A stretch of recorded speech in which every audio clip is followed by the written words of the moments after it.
Alors la lumière Rembrandt, c'est lui qui l'a rendu populaire en fait dans ses tableaux. Et en fait, c'est de faire apparaître un petit triangle de lumière sur la joue opposée de la source de lumière.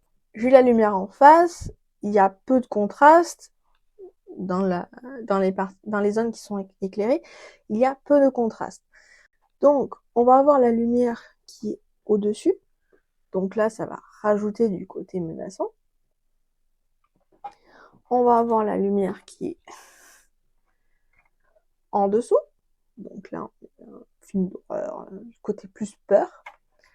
Donc là, j'ai réduit l'exposition au maximum. Et donc là, on a du coup la lumière latérale négative, où ce sont les zones qui sont éclairées qui ressortent.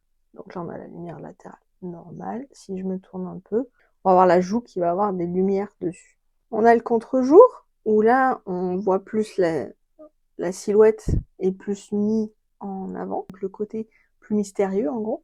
Alors c'est sûr qu'avec des sujets qui ont des lunettes comme moi, il vaut mieux avoir des lumières diffuses pour essayer de ne pas avoir le côté très visible de la forme de la lumière. Donc là c'est pareil, si on a une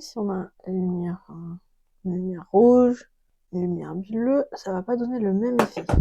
Si à côté je mets une autre lumière, là je vais avoir des reflets bleus et il va falloir les prendre en compte quand je vais faire les couleurs. Donc mais aussi en valeur. Donc là je vais avoir les reflets bleus, je vais avoir les reflets blancs. Ça va pas donner le même effet si je suis sur du orange. Le ressenti va pas être le même.